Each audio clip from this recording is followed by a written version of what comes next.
Bueno, perfecto. Buenas tardes a todos.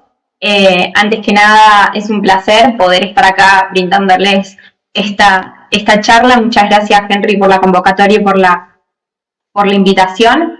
Y felicitaciones a todos, a toda la organización, porque que estén creando este primer Congreso Internacional de Bioseguridad y Biocustodia es muy importante, sobre todo que lo estén haciendo en la universidad, uno de los lugares tan centrales con los cuales nosotros siempre decimos que es fundamental los lugares de enseñanza, ¿no? Y la importancia de que incluyan y que hablen estos temas, porque después cuando uno llega a las profesiones, todos se aplican en el ámbito, como estuvieron viendo hoy durante todo el día, la aplicación de la bioseguridad y la biocustodia en los distintos ámbitos, en los distintos lugares. Entonces, la verdad es que felicitaciones porque esto es un gran avance en todo nuestro ámbito. También a lo que mencionaba Henry, actualmente me encuentro trabajando para lo que es la OEA, para el comité del CICTE, y nosotros dentro del programa ya se han estado haciendo en Perú actividades acerca de biocustodia y también vamos a continuar durante todo el año que viene, o sea, acompañando también este año con distintos eventos de todo lo que es el fortalecimiento de la bioseguridad y biocustodia. Así que eso también es bueno saber de que hay distintos organismos atrás que están apoyando y fortaleciendo todos estos temas con distintos entrenamientos, capacitaciones y demás para poder establecer las medidas adecuadas en el país. Bueno, nosotros en esta ocasión les voy a hablar acerca de lo que es la certificación de las cabinas de seguridad biológica. Cuando nosotros tuvimos el seminario, la clase que había organizado Henry también en mayo, si no recuerdo mal, había sido acerca de las cabinas de seguridad biológica. Estuvimos hablando acerca de lo que era la clasificación, lo que era el funcionamiento de los distintos tipos, la importancia de que ustedes puedan identificar qué era lo que tenían en sus laboratorios y conocer acerca de las buenas prácticas y la correcta instalación. Ahora bien, nosotros bien cuando vimos en la clasificación, lo primero que ustedes siempre se tienen que preguntar, que yo les digo, es, bueno, ¿qué es una cabina de seguridad biológica? Que ustedes siempre estén tratando de manejar el mismo idioma. Cuando nosotros vamos a los manuales de referencia que podemos llegar a utilizar, como el del CDC, como el manual de la Organización Panamericana de la Salud o el manual de la Organización Mundial de la Salud, nos encontramos con que hay veces que la mayoría de estas traducciones vienen de manuales que nosotros tenemos en inglés, los originales. Cuando hacen las traducciones, muchas veces se corre el riesgo de que una palabra cambia y por ahí te puede llegar a cambiar el sentido. Entonces, por eso es muy importante que ustedes lo tomen como referencia, pero que armen sus propias guías de recomendaciones dentro del país y que todos manejen lo que es la misma terminología. Cuando nosotros vamos, por ejemplo, el manual del CDC, lo menciona como gabinetes, ¿sí?, de seguridad biológica. Cuando vamos al de la Organización Panamericana de la Salud, el manual de mantenimiento para equipos de laboratorio, lo menciona como cabinas de seguridad biológica, pero también te dice, se las conoce también como cabinas de flujo laminar y o gabinetes de bioseguridad. Y después cuando vamos al manual de la Organización Mundial de la Salud, ahí sí vemos que las menciona cámaras de seguridad biológica y es el único manual, la única guía, digamos, de referencia que te hace una mención en la cual especifica las cabinas de flujo de aire horizontal y vertical, lo que también llamamos bancos de trabajo de aire limpio, no son cabinas de seguridad biológica, no deben emplearse como tal, ¿sí? Es sumamente importante que ustedes tengan en cuenta esta diferencia porque si no, bien como nosotros cuando vimos en la clasificación, podemos estar trabajando en un flujo y no va a ser lo mismo que una cabina. Ahora bien, nosotros cuando vamos a la parte de certificación, era como que por ahí nos surge la palabra validación, la palabra verificación, la palabra certificación. Cuando nosotros hacemos el pedido nos ofrecen distintas cosas y nos entra esa duda de decir, ¿todo es lo mismo lo que me están ofreciendo o no? ¿Qué cuidados tengo que tener yo a la hora de solicitar esto? Tenemos que tener en cuenta que la verificación es la demostración de que un método validado funciona en las manos del usuario de acuerdo a las especificaciones del método determinado en el estudio de validación y son aptos para el propósito. Entonces, una verificación puede ser la que realiza el usuario diariamente, que yo voy a trabajar a mi cabina de seguridad biológica verifico de que los valores se encuentren dentro del rango, de que no tenga una luz de indicación de alarma, o puedo hacer una prueba de humo para verificar que el comportamiento del flujo sea el adecuado.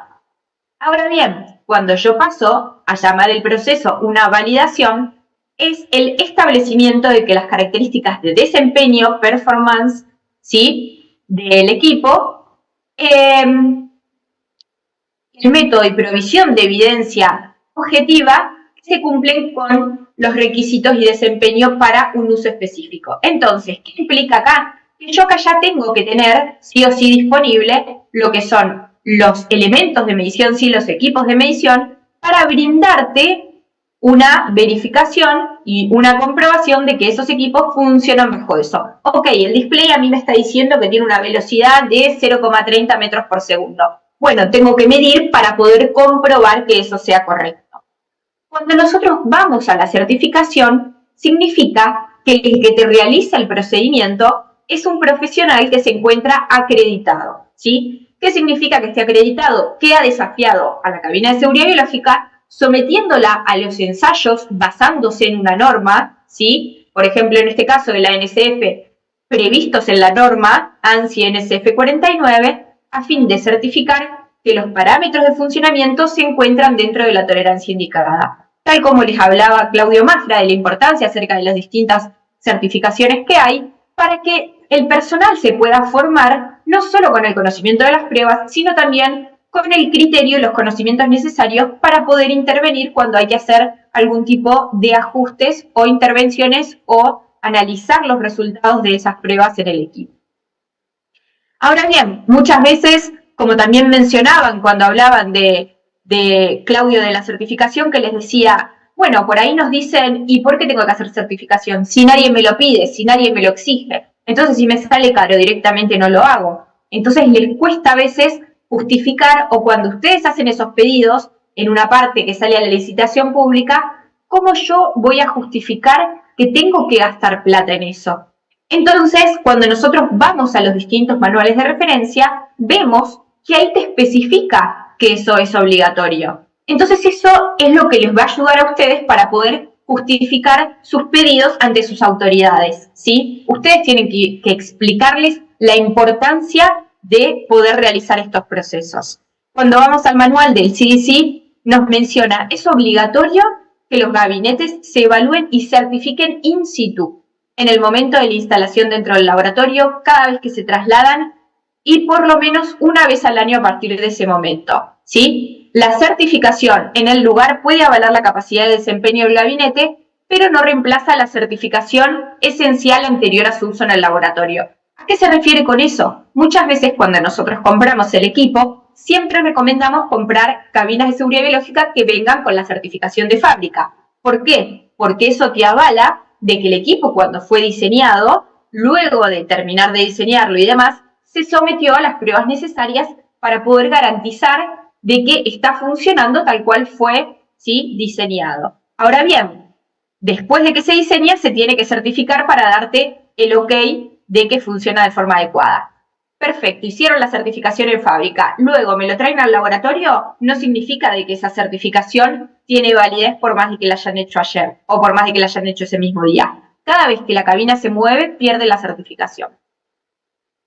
Cuando nosotros vamos al manual de la Organización Mundial de la Salud, que muchos de ustedes lo deben tener como referencia, también nos hace referencia a que las cabinas deben ser certificadas en relación con las normas de funcionamiento nacionales o internacionales, lo mismo en el momento de instalación, después de forma periódica y te menciona por técnicos cualificados de acuerdo con las instrucciones del fabricante, ¿sí? Para llevar a cabo estas pruebas se requiere capacitación, conocimientos y equipos especiales. Se recomienda que sea realizado por un personal cualificado.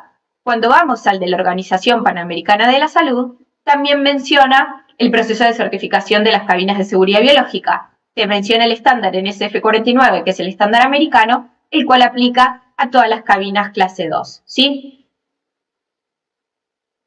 Entonces, ¿cuándo yo tengo que certificar mi cabina de seguridad biológica? En el momento de la instalación y anualmente en adelante, cuando se mueva de su lugar de origen, después de reemplazar los filtros, ¿no? Porque yo tengo que garantizar que todos esos parámetros de funcionamiento de velocidad y de integridad de filtro me estén funcionando de la forma adecuada, cumpliendo las reglas y regulaciones y de acuerdo a las instrucciones del fabricante.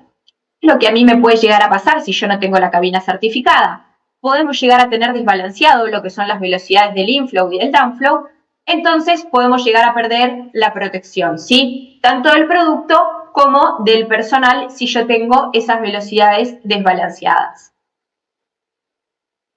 Por ejemplo,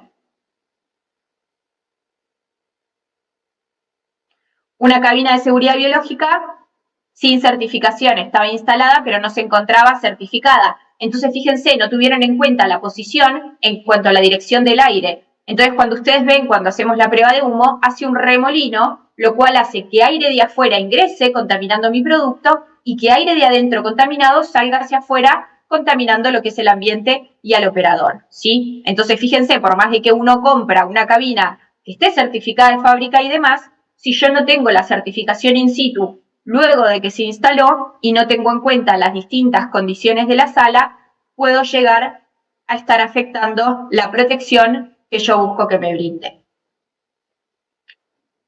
Dentro de lo que son la certificación de cabina, ¿qué vamos a tener? Estas dos normativas, ¿sí? Por un lado tenemos la normativa ANSI NSF 49, que es la normativa americana, y luego tenemos la normativa europea, la EN 12469.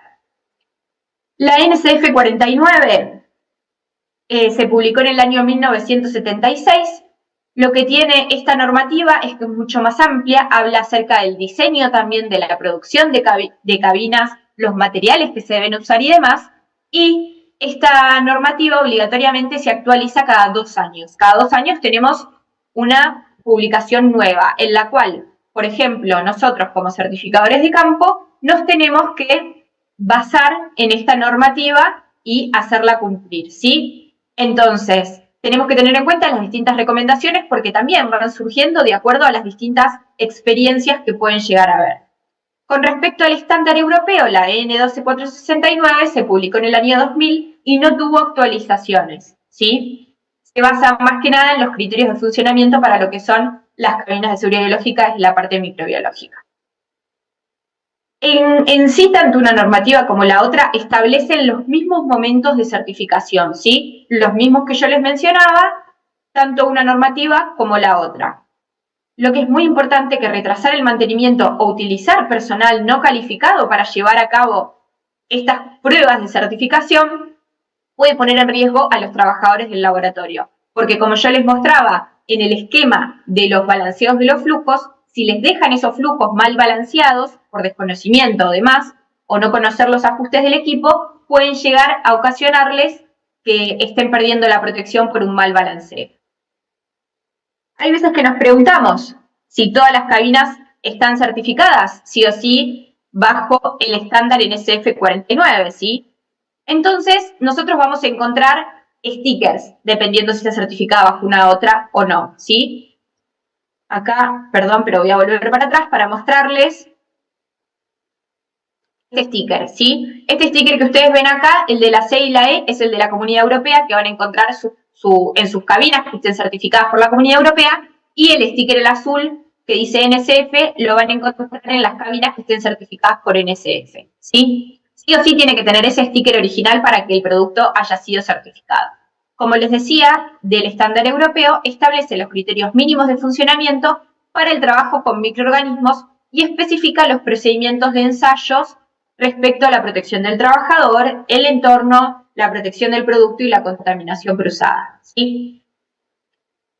Para verificar que el equipo cumple con esta normativa, la N12469, los ensayos se dividen en 3 dentro de los ensayos que se realizan en fábrica: ensayos de tipos relacionados con el equipo, de instalación relacionados con la instalación del equipo y de mantenimiento de rutina con lo que es la parte del mantenimiento del equipo.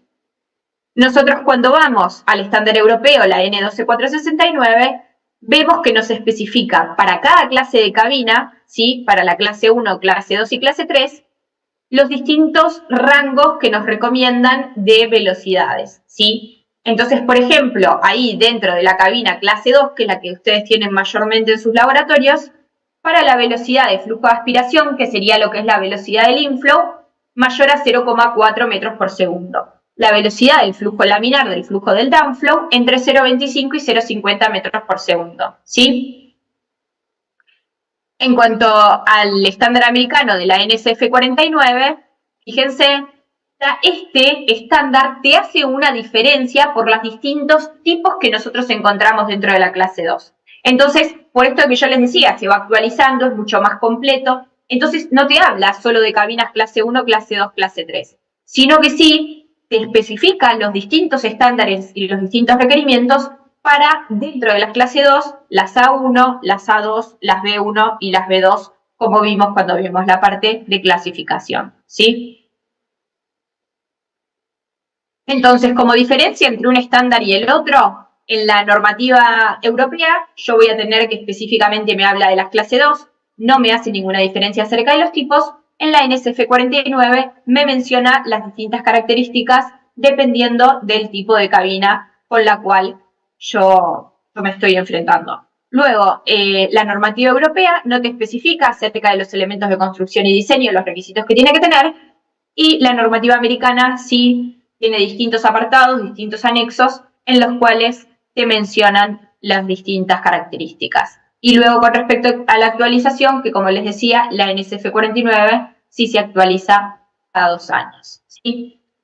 ¿Cuáles son los propósitos de las pruebas que yo realizo cuando realizo una certificación de campo de una cabina? Asegurar el equilibrio entre los flujos que ingresan a la cabina y los flujos de aire que se extraen de la cabina de seguridad biológica, determinar la distribución del aire sobre la superficie de trabajo, ¿sí? Sumamente importante. Cuando nosotros medimos la velocidad del downflow de la velocidad de bajada, medimos una grilla de distintos puntos, que esa grilla es específica de cada cabina porque te lo da el fabricante. ¿Por qué es importante? Porque si yo tengo una velocidad muy baja en un sector y muy alto en otro, puedo llegar a tener una contaminación cruzada dentro de mi cabina, ¿sí? Para verificar la integridad de los filtros CEPA, ¿sí? También que es muy importante.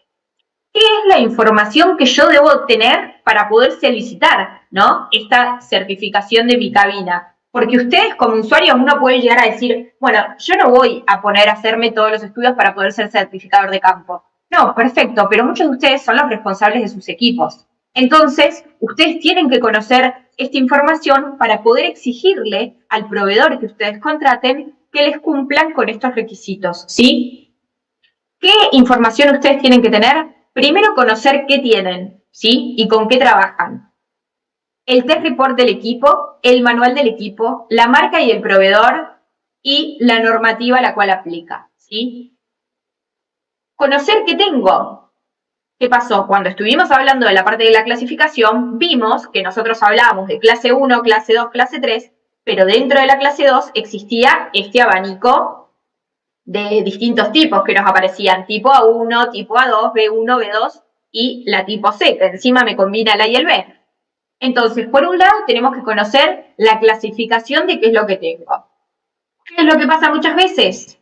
Críticamente, cuando nosotros nos enfrentamos al equipo, hay veces que los vemos y decimos, esto es lo mismo o no. Llego a un laboratorio a trabajar y me dicen, este equipo de ventilación lo tenés disponible para usar.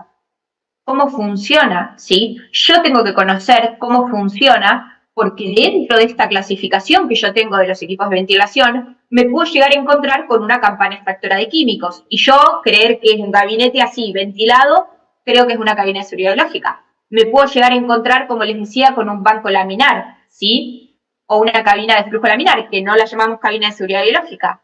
Entonces, yo tengo que tener en claro que hay distintas protecciones que yo voy a buscar al producto, al personal y al ambiente. Y tengo que tener en claro qué tipo de equipos me va a brindar esta protección cuando yo estoy trabajando.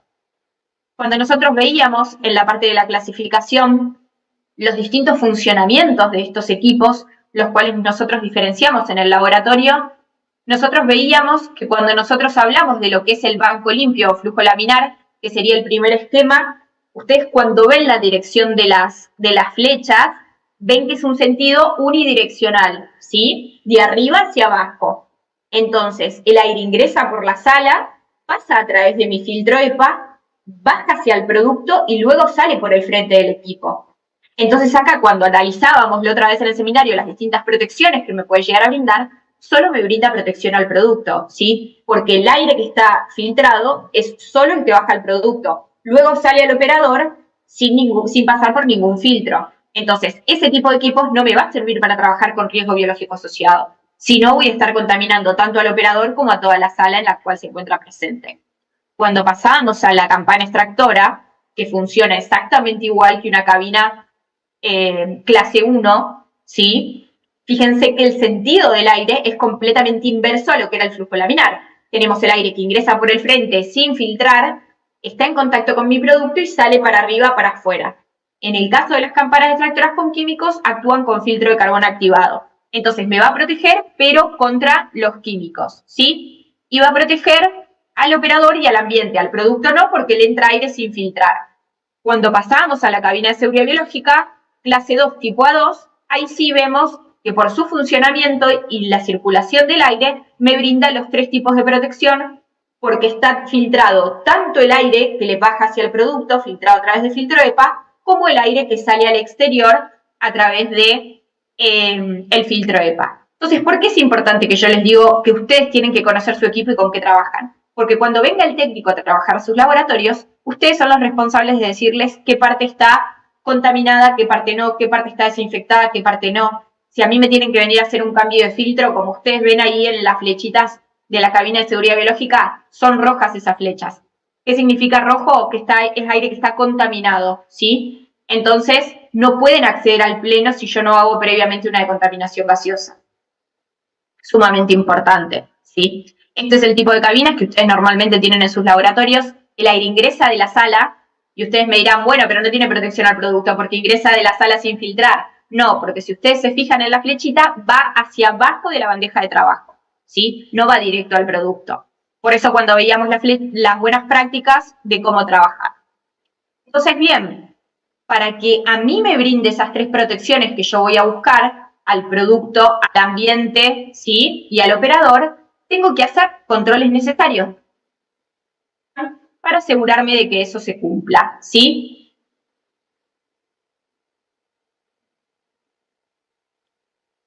¿Cuáles son las especificaciones del fabricante que ustedes tienen que conocer? Hay algunas cabinas que se van a encontrar con etiquetas pegadas que ahí les van a decir los distintos criterios de aceptación que tienen y las distintas grillas de medición con los puntos que se tienen que tomar en cada una de las pruebas. Si no tienen etiqueta, pueden ir al test report. En el test report del equipo es como la partida de nacimiento, yo le digo, del equipo. Ahí les van a decir todas las pruebas que se hacen en fábrica, tiene que repetir el certificador de campo. Si yo no tengo ni el test report, ni tampoco tengo etiquetas en el equipo, ¿a qué puedo ir? Al registro. Si el producto es certificado, puedo entrar. Por ejemplo, si tiene el sticker azul, como yo les mostré, pueden entrar en la página del NSF, poner la marca ahí del producto y les van a salir, por ejemplo, acá puse Baker y les dice el modelo y les da todos los rangos de inflow, de downflow y los criterios de aceptación que tienen que usar. Lo mismo en el caso de que estén certificados por la normativa europea, la N12469, ponen lo mismo, acá entran a la página y les dicen el distinto proveedor donde lo pueden contactar y las distintas características de las cabinas. Es importante que el producto esté certificado o no. Físicamente podemos verlos como 2 cabinas de seguridad biológica. Ahora bien, fíjense que esta cabina no está certificada y esta sí. Entonces, cuando hacemos la prueba de humo para comprobar, para comprobar lo que es para comprobar lo que es la homogeneidad, sí, del aire, del flujo laminar, fíjense que la de su derecha, a ver cómo les hago para decirles, voy a poner stop en esta, la que se está moviendo, ¿sí? Es un producto que está certificado, por atrás y por adelante, ¿sí? Eso es el flujo laminar, el comportamiento de mi flujo laminar. Ese que se está moviendo es un equipo certificado por diseño, ¿sí? Entonces ustedes ven, el humo va hacia abajo y se mete por adelante y por detrás. Ahora bien, cuando vamos a un producto que no está certificado, fíjense qué hace cuando llega a la esquina. Se va para arriba. ¿Qué me genera eso? Me genera una contaminación cruzada porque me está haciendo remolino. El equipo era nuevo. El equipo era nuevo y no hay nada que hacer, porque es un problema de diseño. ¿sí? Del fabricante. Con respecto a los certificadores, como yo les decía, no tienen certificador no tienen información del equipo, van a la página y ponen el nombre de la marca. Con el tema de los certificadores de campo, lo mismo. El técnico que les va a hacer la medición les dice, sí, yo estoy acreditado. Bueno, a ver, ustedes lo pueden chequear. Entran a la página del NSF, ahí ponen el nombre de la persona que les viene a hacer la medición de campo y ahí tiene que saltar si está certificado o no, ¿sí? Lo mismo para la normativa europea. Las pruebas de certificación en las cabinas, para que el proceso sea considerado una certificación, la persona que realiza las mediciones de campo debe ser la persona acreditada por alguna de las normativas, ¿sí? Yo no puedo, por ejemplo, yo estoy certificada como certificadora de campo por el NSF, yo por más de que tengo mi propia consultora, no puedo mandarte a uno de mis técnicos y decirte, sí, te pego el sticker de certificación, pasó todo bien. No, ellos pueden hacer una validación, pero la certificación solo la puede realizar el personal que está certificado.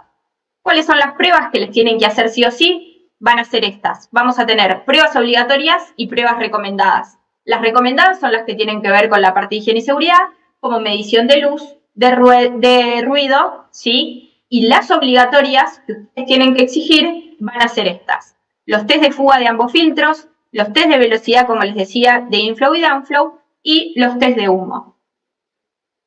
Para cada una de las pruebas tienen que usar los equipos correctos. Estos son los equipos que les van a usar para lo que es el test de fuga, para verificar si está cumpliendo con el porcentaje de eficiencia que yo busco. Para lo que es la velocidad de ingreso del inflow, pueden utilizar distintos métodos, apertura estrecha, medición del filtro de extracción o el DIM, el método DIM. Lo importante es que usen los equipos siempre calibrados dentro del rango de medición, ¿sí? Para lo que es la velocidad del downflow, lo mismo, como les mencionaba, medimos la velocidad que baja en el sentido del flujo laminar. Y lo que son los test de humo, hacemos las distintas pruebas de humo para verificar de que el equipo se esté comportando de la forma adecuada, ¿sí? Las 4 pruebas obligatorias que les tienen que hacer. Con respecto a la interpretación de los test report, ustedes es importante que se familiaricen con esto para poder identificar todas las distintas cosas que les dan ahí. Los voltajes de uso, el año de fabricación, la marca, por ejemplo, ahí en este les mencionan el tamaño de los filtros, si ustedes tienen que reemplazar y demás. La interpretación de los test report, qué información de la normativa a la cual les aplica les brinda, qué información de las pruebas, si coinciden los criterios de aceptación con la normativa a la cual aplican. Todo eso ustedes tienen que verificar. Que les entreguen los valores en crudo, la hoja de campo, digamos, una copia de la hoja de campo o de los valores que midieron, ¿sí? Y siempre que les dejen registrados si les hicieron ajustes en la cabina o no, ¿sí? Siempre se debe especificar en el informe los valores con los que se encontró, si se hizo un ajuste y cómo quedó. Y siempre los datos del equipo, modelo, marca, todos los datos que ustedes puedan llegar a tener. ¿Cuál va a ser el éxito, ¿sí?, del trabajo en sus cabinas de seguridad biológica para brindarles las protecciones que ustedes necesitan? La elección de una cabina adecuada, correctamente instalada y certificada y siempre acompañado de lo que son las buenas prácticas. Otra de las cuestiones también muy importante con respecto a las cabinas que no les quiero dejar de mencionar, cuando ustedes hablaban de todo lo que era la parte de biocustodia, cuando les estuvo hablando Cecilia acerca de los distintos componentes de la biocustodia, es sumamente importante también que ustedes consideren lo que es el uso dual, porque también cuando ella les mencionaba lo que es la parte del Grupo Australia, que les menciona los patógenos que tienen que cuidar, también el Grupo Australia hace mención a equipamiento. Y dentro del equipamiento, las cabinas de seguridad biológica son uno de los equipos a tener en cuenta, porque así como uno lo puede utilizar para poder hacer diagnósticos y demás, también son uno de los equipos que se pueden llegar a utilizar para poder armar un arma biológica. Entonces, es uno de los equipos que también tiene que estar sumamente controlado.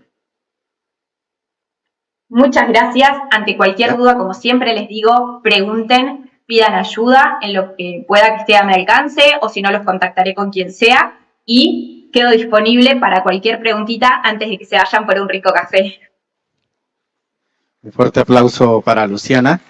Si alguien tiene alguna pregunta, por favor, para pasarle el micrófono. Por aquí. ¿Preguntas? Sí. Buenas tardes, Luciana. Gracias por la explicación tan didáctica del tema de las cabinas. Se escucha muy mal. me parece. A ver, espera. Espera. Yo los voy a escuchar.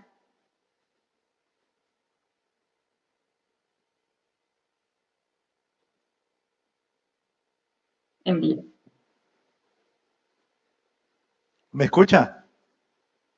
Sí, ahí sí. Ok. Bueno, agradecía su exposición didáctica sobre este tema tan confuso de las cabinas y sus clases y tipos. Quería saber si un gabinete o cabina de flujo laminar requiere también una certificación y si esta es parte también de la NSF 49 o la NSF 49 solo cubre las cabinas o gabinetes de bioseguridad. Gracias por su respuesta. Sí, no, por favor. Sí, así es. Las cabinas de flujo laminar tienen también las pruebas de certificación, también cada un año, de acuerdo al fabricante. La normativa NSF 49 específicamente hace mención a las cabinas clase 2, pero cuando ustedes compran sus equipos, como yo les decía, siempre vienen acompañados de sus test report, que son las pruebas de fábrica. Cuando ustedes vayan a ver el test report de los flujos laminares, se van a encontrar con que les mencionan las pruebas que se tienen que hacer y el intervalo con el cual se tienen que hacer.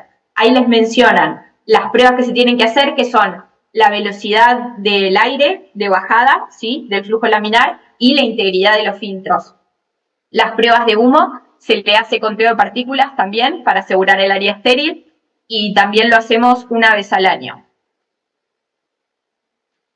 Ahí sí el criterio de aceptación te lo da cada fabricante.